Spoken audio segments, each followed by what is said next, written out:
जानवरों की लाखों प्रजातियां हैं। इनमें से कुछ को तो हम काफी करीब से जानते हैं और कई बार हमारा और इनका आमना सामना भी होता रहता है। लेकिन इसके अलावा दुनिया में अब भी सैकड़ों प्रजातियां ऐसी हैं जिनके बारे में हमें कोई जानकारी नहीं है। इनमें से कुछ प्रजातियां तो ऐसी भी हैं जिनका रंग रूप भी किसी और प्रजाति के जानवर से मेल खाता है। इन्हें देखने के बाद कई बार लोगों इन्हें कोई और समझने की भूल भी कर बैठते हैं। आज के इस वीडियो में हम आपके लिए कुछ ऐसे ही जानवर लेकर आए हैं जो एक दूसरे की कार्बन कॉपी दिखाई देते हैं। तो चलिए जानते हैं इन जानवरों के बारे में।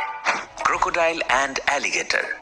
सबसे पहले हम इस लिस्ट में जिन दो जानवरों के बारे में बात करने जा रहे हैं उनको देखने के बाद अक्सर ही लोग धोखा खा जाते हैं। इनमें से एक को क्रोकोडाइल और दूसरे को एलिगेटर कहा जाता है। अगर आप इनके शरीर को देखेंगे तो ये काफी हद तक एक जैसा ही दिखाई देता है, जिस कारण लोग आसानी से इन दोनों में फर्क भी नहीं कर पाते। लेकिन असलियत कुछ और ही है। दरअसल क्रोकोडाइल का जबड़ा काफी चौड़ा और बड़ा होता है, तो वहीं एलिगेटर के जबड़े का शुरुआती हिस्सा पतला होता है। जब एलिगेटर अपने जबड़े को बंद कर लेते हैं तो इनके निचले जबड़े के दांत नजर नहीं आते। वहीं क्रोकोडाइल के मामले में ऐसा नहीं है। ये जब अपने जबड़े को बंद करता है तब भी इसके दांत बाहर से नजर आ जाते हैं। इसके अलावा गुस्से के मामले में क्रोकोडाइल एलिगेटर से एक कदम आगे है। इन दोनों में एक और अंतर ये है कि एलिगेटर हमेशा साफ पानी के पास रहना पसंद करता है, जबकि क्रोकोडाइल को हम लगभग हर पानी वाली जगह पर देख लेते हैं।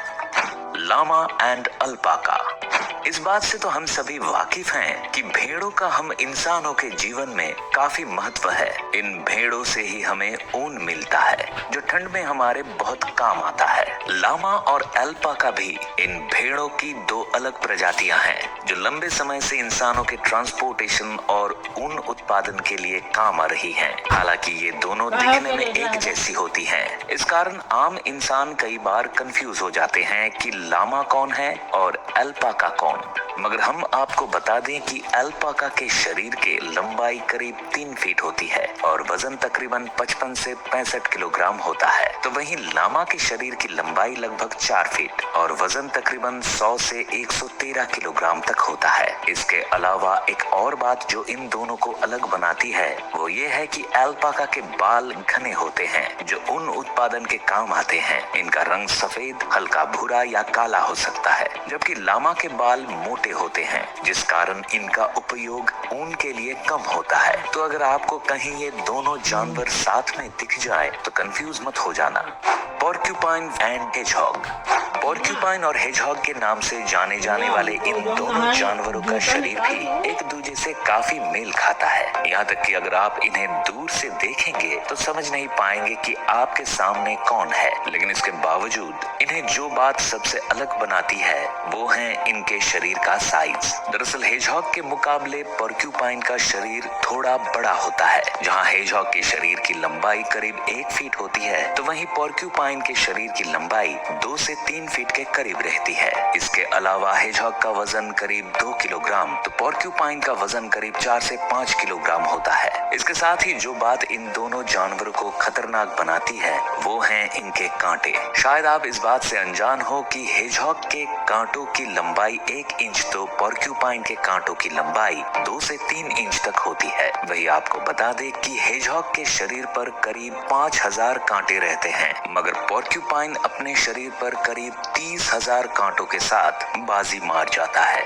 वैसे कुछ भी हो लेकिन कांटे दोनों के ही खतरनाक होते हैं। Cheetah and leopard and jaguar. जंगल में कई बार हमारा सामना कुछ ऐसे जानवरों से हो जाता है जिन्हें देखते ही मन में डर अपने आप बैठ जाता है। लेकिन आज हम जिन 3 जानवरों के बारे में आपको बता रहे हैं इनके सामने आने पर डर तो लगता ही है, मगर साथ ही ये भी कंफ्यूजन होता है कि आखिर ये है कौन सा जानवर। दरअसल हम बात कर रहे हैं चीता, लेपर्ड और जैगुआर के बारे में। ये तीनों दिखने में इतने सिमिलर होते हैं कि इन तीनों में अंतर करना भी कतई आसान नहीं रह जाता है। लेकिन इसके बावजूद भी आज हम आपको इन तीनों के बारे में ऐसे अंतर बता रहे हैं जिनसे आपको इन्हें पहचानने में मदद मिलेगी। सबसे पहले आप अगर चीता को देखेंगे तो इनके शरीर पर काले रंग के धब्बे होते हैं जो किसी गोल बिंदी की तरह दिखाई देते हैं। वहीं अगर आप लेपर्ड के शरीर को ध्यान से देखेंगे तो इसके शरीर पर ये धब्बे कुछ कुछ फूल जैसे दिखाई देते हैं। हालांकि ये धब्बे जैगुआर के शरीर पर भी ऐसे ही होते हैं, लेकिन लेपर्ड के मुकाबले इनका साइज थोड़ा बड़ा रहता है। अब जो बात चीता को अलग बनाती है वो है इसकी आंखों से जैगुआर दोनों में नहीं पाई जाती। लेकिन वहीं अगर आपको लेपर्ड और जैगुआर के बीच अंतर करना है तो जैगुआर के शरीर का साइज लेपर्ड के मुकाबले थोड़ा बड़ा होता है। वहीं जैगुआर का चेहरा थोड़ा चौकोर जबकि लेपर्ड का चेहरा गोल रहता है। यानी अगर अब कहीं गलती से भी इनसे सामना हो जाए तो आपको पता होगा कि वो कौन सा शिकारी है। हाँ, लेकिन इस चक्कर में वहां से भागना ना भूल जाना। Rabbit and hare. दोस्तों, खरगोश की भी दो ऐसी प्रजातियां हैं जो बिल्कुल एक जैसी दिखाई देती हैं। हालांकि हिंदी में तो इन दोनों को खरगोश ही कहा जाता है, लेकिन अगर असलियत में देखें तो इनमें से एक रैबिट और दूसरा हेयर कहलाता है। वहीं इनके शरीर में भी कई सारी असमानताएं हैं। जैसे हेयर की तुलना में रैबिट थोड़े छोटे शरीर वाले होते हैं, जबकि हेयर को यदि आप देखें तो ये शरीर में तो बड़े होते ही हैं, लेकिन इनके कान की लंबाई भी रैबिट से बड़ी होती है। रैबिट को पेड़ों और झाड़ियों के बीच रहना पसंद होता है, इसलिए वे अपने लिए मिट्टी में बिल खोद कर रहते हैं। जबकि इसी जगह हेयर को खुले इलाकों में रहना अच्छा लगता है, इसलिए वे अपना घर भी खुले गड्ढों को बनाते हैं। इसके अलावा जो बात इन्हें सबसे अलग बनाती है वो ये कि खुद पर शिकार होने की स्थिति में रैबिट कहीं छिपकर अपनी जान बचाने की कोशिश करता है, जबकि हेयर अपने शिकारी को भगाने में माहिर होता है। हालांकि कई मौकों पर वो भी शिकार बन ही जाता है। Frog and toad. अब इस लिस्ट में आपके सामने जो दो जानवर आ रहे हैं, हो सकता है आपने भी कभी ये नहीं सोचा होगा कि ये दोनों अलग अलग होते हैं। दरअसल हम बात कर रहे हैं फ्रॉग और टोड के बारे में। हालांकि हम भारतीयों के लिए ये दोनों ही मेंढक होते हैं, लेकिन अगर साइंस के अकॉर्डिंग देखें वे दोनों काफी अलग जानवर है। जैसे अगर आप फ्रॉग को देखेंगे तो पाएंगे कि इनके पैर लंबे होते हैं, जो कि इनके सिर और बॉडी से भी लंबे रहते हैं, और अपने इन्हीं बड़े पैरों की मदद से ये एक जगह से दूसरी जगह छलांग मारते हैं। जबकि वहीं आप किसी टोड को देखेंगे तो इनके पैर छोटे होते हैं और इस कारण ही ये छलांग लगाने की बजाय रेंगना पसंद करते हैं। वैसे इनके बीच अंतर करने का एक बड़ा ही मजेदार तरीका है, वो ये कि फ्रॉग की स्किन काफी हद तक चिकनी और पतली रहती है, जबकि टोड की स्किन सूखी और मोटी होती है। यही नहीं, टोड के पूरे शरीर पर उभरे हुए धब्बे या मस्से भी होते हैं जो इन्हें फ्रॉग से अलग बनाते हैं। हालांकि आमतौर पर तो इनके बीच अंतर करना आसान नहीं है, लेकिन अब तो आप समझ ही गए होंगे कि कौन कैसा दिखता है। Turtle and tortoise. कछुओं को तो अक्सर आपने देखा ही होगा। ये काफी शांत नेचर के होते हैं और हमें जमीन और पानी दोनों जगहों पर घूमते हुए दिखाई देते हैं।